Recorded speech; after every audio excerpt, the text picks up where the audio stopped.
Look at this. I've actually got a mention. I never get mentions. But when I click on it, just goes there was a server error. I can't go to it. Someone's actually mentioned me. There's all kind of things going on wrong at the moment. How many things is there to list? On the Fiverr website, my text isn't loading in the screen. I've complained to Fiverr and to Oppo phones. They haven't done anything about it. Now on Instagram, on this phone, I can't reply to any comments on anyone's videos or photos. I can't reply to any comments because the comment field is at the bottom of the screen and you've got to scroll up to get it on, and it won't scroll onto the screen. It's stuck off screen.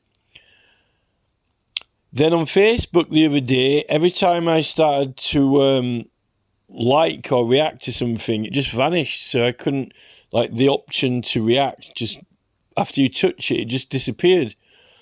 I shook you can report to Facebook easier because you shake the phone and you can take a screenshot of it or a little video and show it happening, and then you can send it to them so they can see what's going on, and then, like, you can say that it's a technical error, and then you can get it fixed. The Fiverr site and Oppo are a lot harder to contact. On Bandcamp, all the love hearts disappeared where you add things to your favourites, although when you pressed where they're supposed to be, it did add them to the favourites, but it wasn't showing. Someone's just being annoying, basically, doing things to annoy and upset. Also, when you're typing things as well, the spelling, and I don't think that it's me. It's like the keyboard's changing it. All these things are like harassment or causing anxiety or frustration. And when you send messages, when people read your messages, he doesn't read right, makes it look clumsy or amateurish, or so, like, even, you know, sometimes it changes the spelling so they don't even, it's not clarified. They're just annoying hacks. I mean, this is added to, you know, when you get on Facebook and YouTube, you get all these fake accounts. My channel's not big enough to have people pretending to be me yet. Like Russell Brand, Dr. John Campbell, Jeff Buys Cars. They get loads of imposters pretending to be them in the comments. You usually attract those when you get a bigger channel over a certain size. But we're being hacked, basically, just annoying things.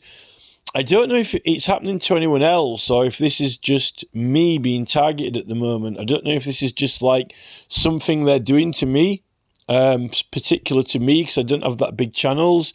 So, you know, I had like 5,000 subscribers on YouTube until they took it down. But now, I mean, Jeff Buys Cars has just been restricted from uploading on Instagram for a month. Vobes was banned for a month or so, I think, or for a few weeks on YouTube, but he had a backup channel. I've got backup channels, but my backup channels don't have as many followers or subscribers. The Public Meeting Act does make it illegal for them to remove channels and videos because we are meeting through the platform, and there are like community sections. It does qualify for it says a joining of people in the law. A lawful meeting is when you're not breaking the law. It would mean that you'd have to break the law for it to be unlawful, and their policies aren't the law. So breaking their policy is not breaking the law. It says that if you remove someone from a meeting, if they haven't broke the law, the legislation of the country, a crime, then you can't remove them. So writing a policy, making a policy up which gives you the right to remove people if they haven't broken the law, that's actually illegal. You can't get someone to consent to it. I mean, I put the legal representation. YouTube have just updated their website. They've got a new appeal form. They've got a new appearance and form for the appeals if your channel's been banned. So I thought, they might be going to put my channel back on, because when I actually did a Sabina, they actually made all my logins appear again, but only for like 3 days, and then they disappeared, but they never let me log in. They made it look like maybe they were going to let me log in, but it was definitely something happened, I mean, that's only happened once ever at the exact time after I sent the Sabina. So it's not like that it's got nothing to... It definitely was... There was... They're just playing us. They're messing around with us when you try to take legal actions or do something. And then when I first tried the legal action, they sent me the mail back as if it hadn't been delivered in the post, and just like got the postman to redeliver it back to me, said that return to sender. They were trying all sorts. Now they've updated the appeal system, and I've had I've got 3 new chances to appeal to each channel. So I sent a really thorough and detailed legal argument with all of the right to petition, the advertising standards, exactly how it applies through the platform, because it's an illuminated device, remember, your phone and your computer, and these are adverts that I'm publishing, and I am using parliamentary privilege, and there is a Public Meeting Act in force. All these laws, and then I made an argument on the actual issue that they got anyway, which was they said that I uploaded sexual content, but they said that I didn't just upload sexual content, they said that it was severe. But it wasn't. I actually uploaded an extremely softer than soft video, which I didn't publish it. I uploaded it just to store it, right? So I could share it to get some advice on editing it into a video that I was going to put on YouTube after I'd edited and changed it, right? So I never published it, I just uploaded it. I never put it live. So no one even saw it. And they gave me a strike for it, right? But I didn't have any strikes on my channel, none, no strikes. So it should have just been a strike. But when I appealed it, I did just get a strike, 1 strike, right? And then I was deliberating what to do. And then when I filled the form in to appeal it legitimately, their response to me appealing it was they took my channel down, right? So I couldn't even log in or get onto the dashboard. And for it to be severe to take your channel down on one instance, on one item, when you don't have any strikes, it has to be severe. It can only be severe if it contains violence, harmful acts, something dangerous, or severely explicit. But it wasn't. It was literally not. I mean, it was like some dancing and semi-nudity, right? And most of the stuff I got from stuff was on YouTube anyway, which had passed copyright. And yet, they've got that flexi-sex stuff up there, which is sexual. Then they've got all the fetish stuff that they're saying, oh, that doesn't qualify for getting taken down, just adult, like all the ASMR stuff. And then the Extinction Rebellion have got political videos with nudity in it, which is what mine are, because they're advertisements from a political campaign. So they aren't applying the they're lying about the policy. They're not telling the truth about the policy. They're lying. They're saying this video is graphic or severe when it is not graphic or severe, which is a lie. And I also got them to admit they pulled when they had the COVID thing on, which they don't anymore. They're saying that one of the videos triggered that COVID flag, and that got a strike on my other channel. And it was a video that was that world. It was one of the doctors from the work. It was the European Council that was published everywhere, an official European Council video, and then other people had it on their channels, right?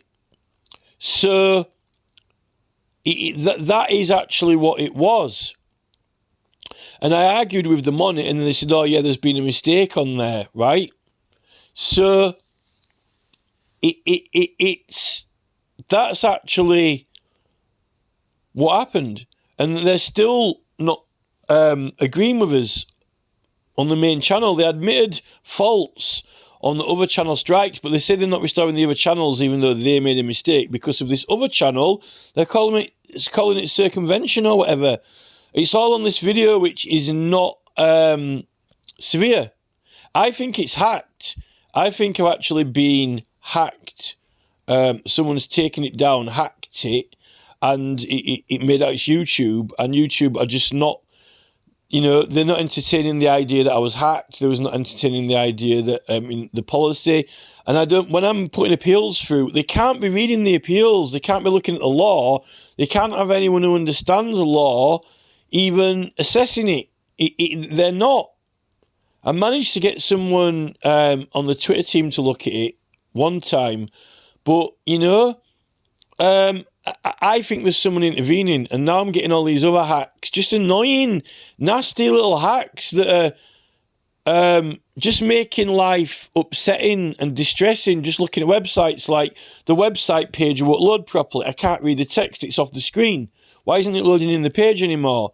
And then it started to happen on that phone, but not on my other phone, right? And then my favourite logo vanishes. Someone's just doing really nasty, like gremlin, horrible, nasty little hacks just to make my life hard and unpleasant, on the websites that I like. And I'm getting things fixed or whatever, but on eBay, I sold some things and sent second chance offer, but it wouldn't send it. And then I told eBay and got them to fix it, and then they fixed it. But it turns out that those people said that they still haven't received the offer, even though it did end up sending it properly. So I'm not even able to contact people or send things. I think that at the moment, we're doing political actions and campaigns, and I'm talking to people, and people either aren't replying, or they don't understand it, or they just don't, no one replies to the email, or no one contacts me to speak with me. I think that they don't get the message. They're just not getting it, like on eBay. I think that either the Anonymous or David Icke or someone like that, or God knows who, or whether it's the government, 77th Brigade, whatever opposition there is against me, whoever doesn't like me, I think I'm being isolated, like made to feel like I haven't got any friends, or no one's supporting my channel or cause.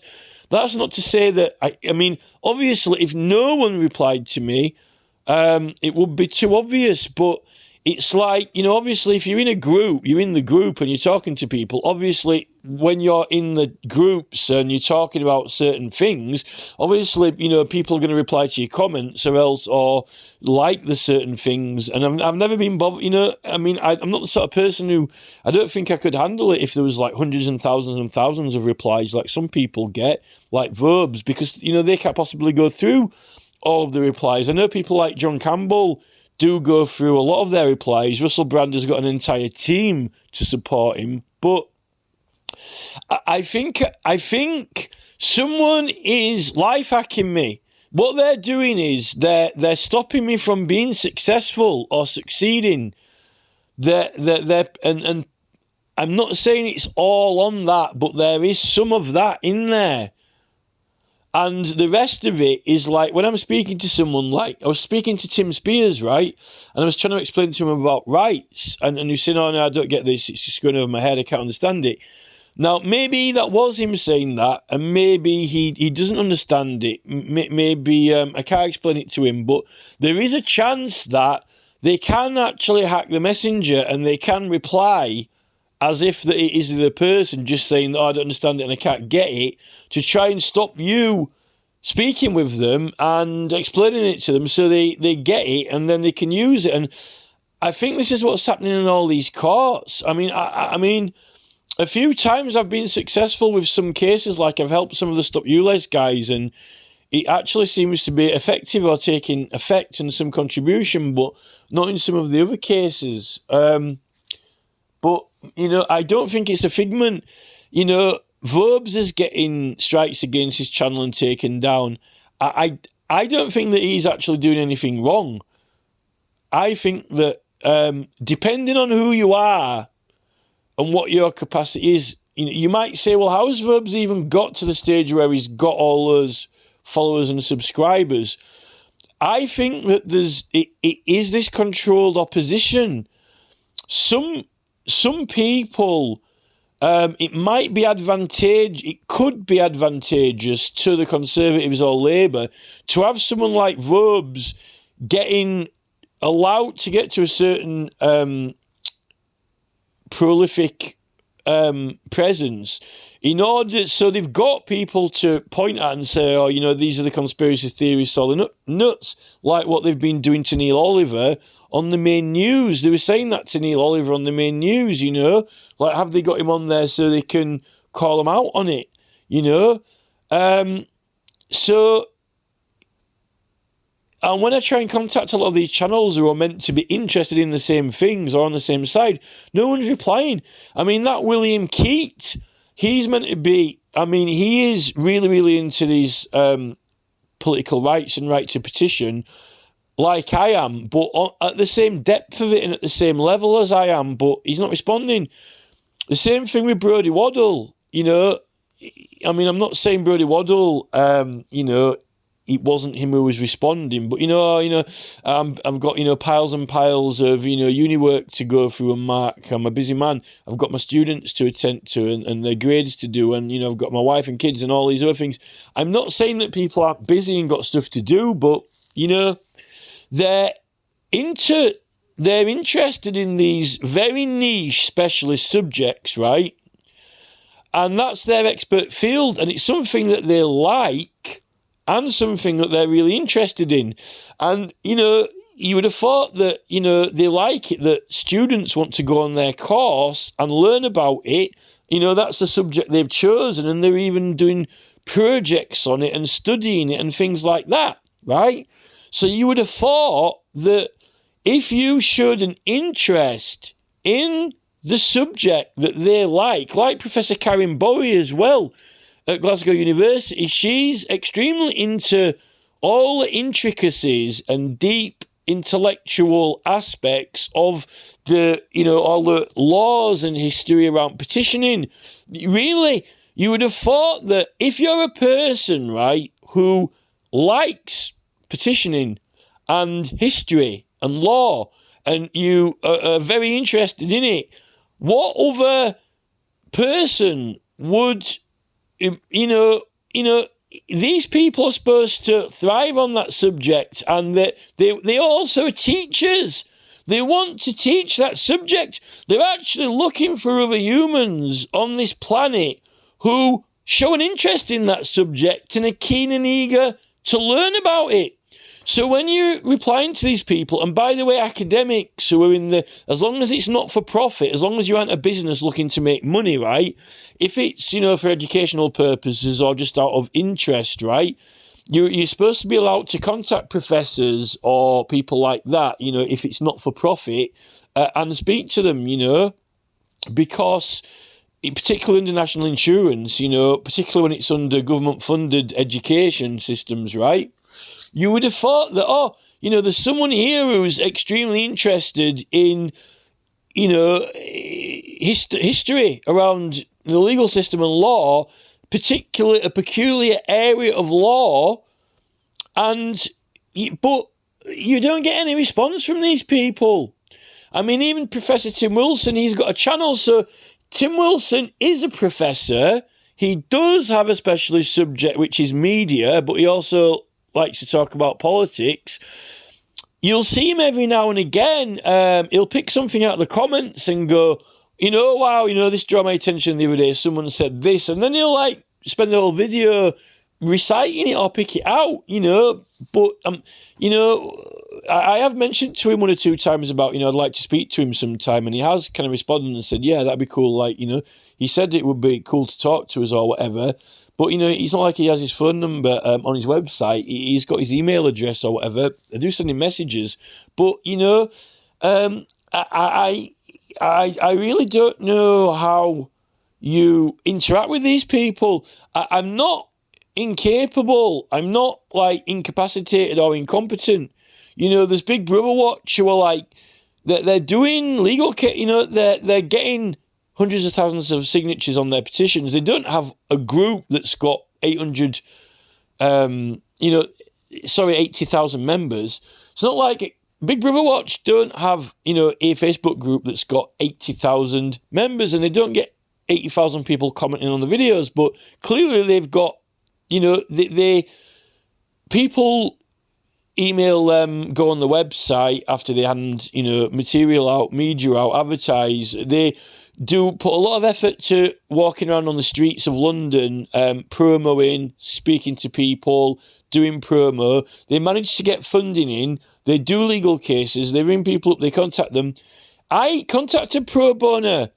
I put together really good, strong legal cases and arguments which cannot possibly be expected to be paid for by the public, which is in the interests of the nation, where it's such a big matter and issue that, it qualifies for pro bono because no private citizen, like if everyone's rights are being violated or the government are doing something severely wrong, like that Liberty of London with the congestion charge, but 5 councils actually challenged them on that, but they weren't really challenging the legality of it. They were challenging the expansion of it, and they weren't really acknowledging the true facts and law, and I don't think they included as much about the Magna Carta at all in it, or if anything, what one claim was under the Bill of Rights for the parking charges, that Crittenden case, what has it got to do with the Bill of Rights? There's actually nothing in the Bill of Rights, really, that is on the subject of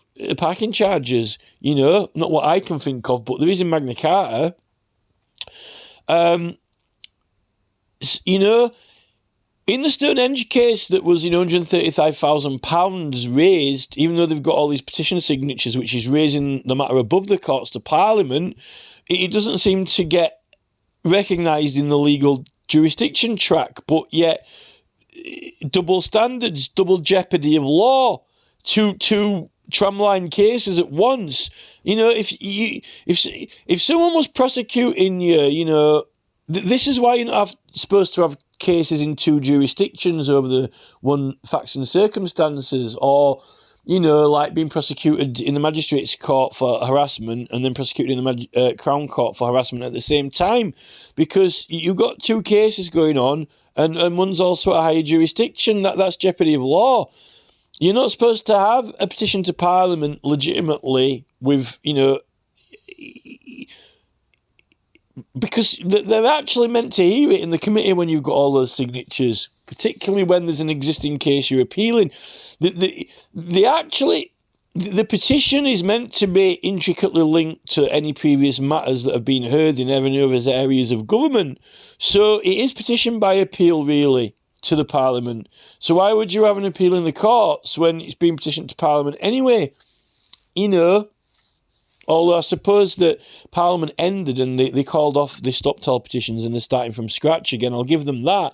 But previously with the legal proceedings, and then I don't even know if the legal argument that I contributed and submitted really was included or not, because it didn't get explicitly read out in the 3-day proceedings, although, they do say some things where, it could be interpreted as they're making at least a gesture or a reference to it, but, not kind of like explicitly.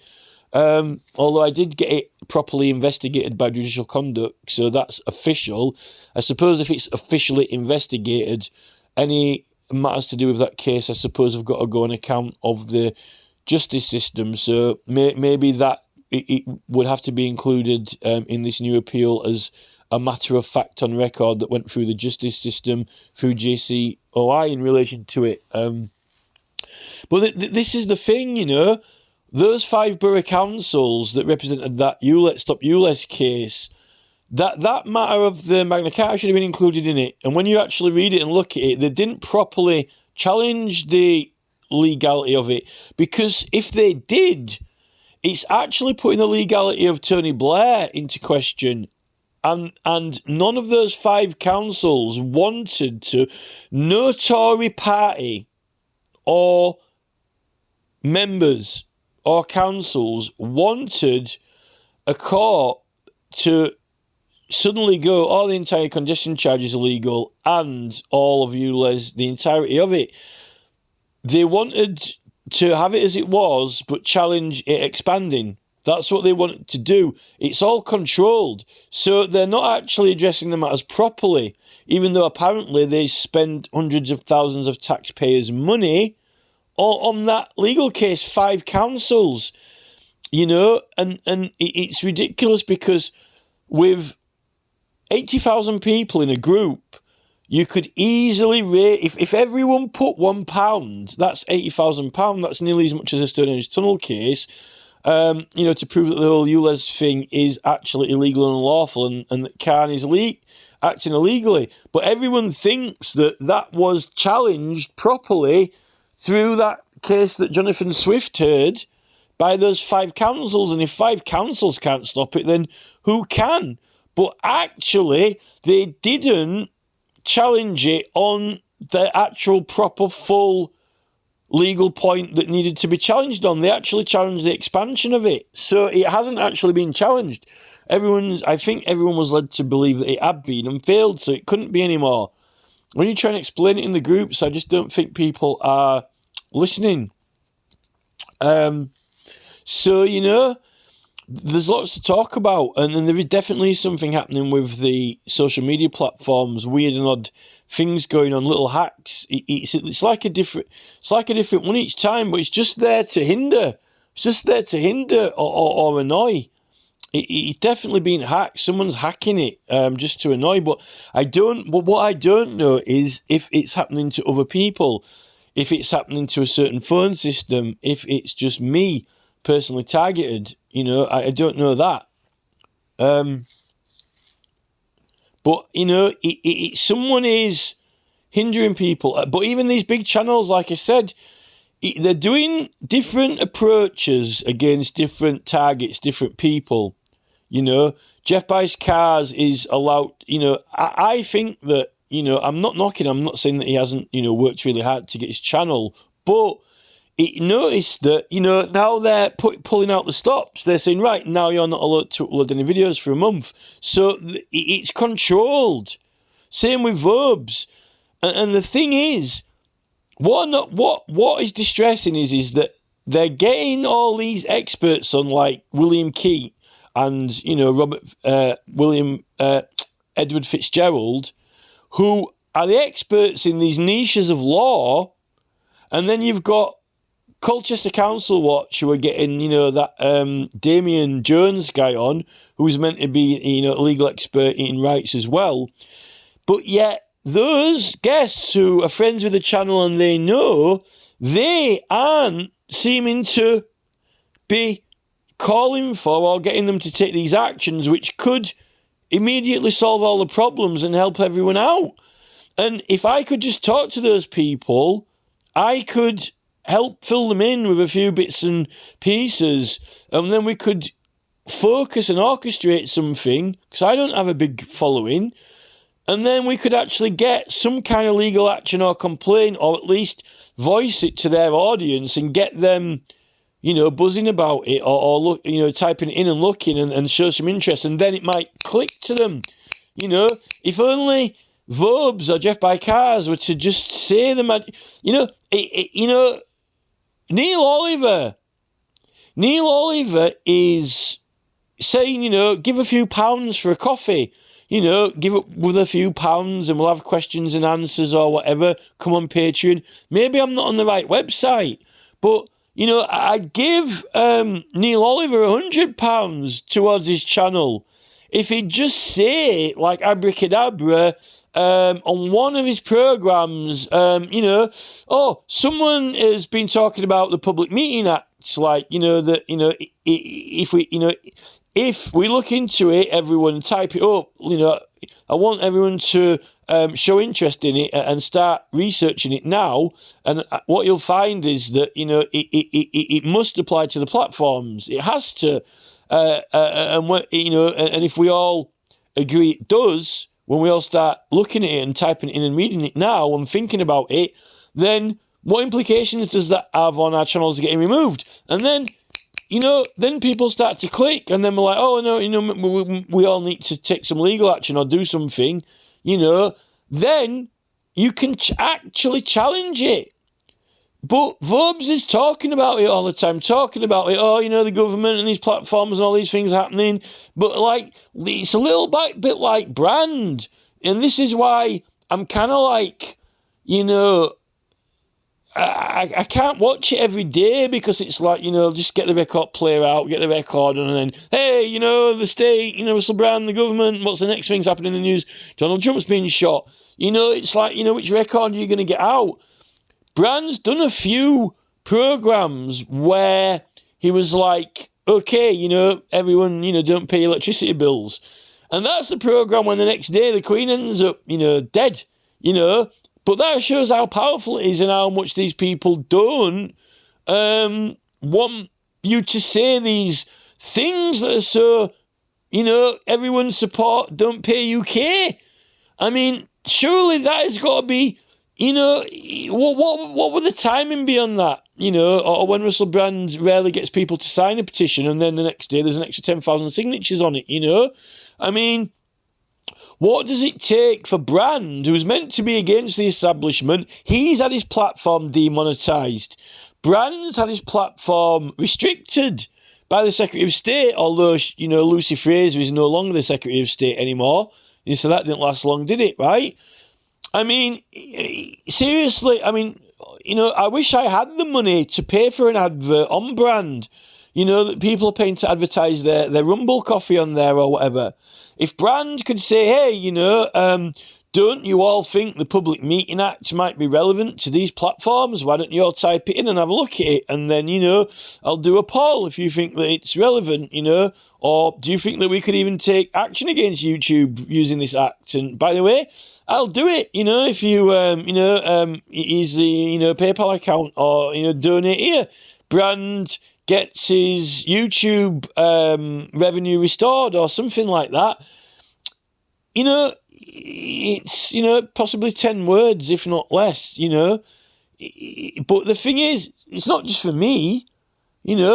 Brand has had strikes. Brand has had his posting restricted. And so, as Jeff Picar's Vobes, I think even Neil Oliver has maybe at least once or so. John Campbell, has as well. Surely we've got to take some kind of action or some sort of legal fund to do something about it.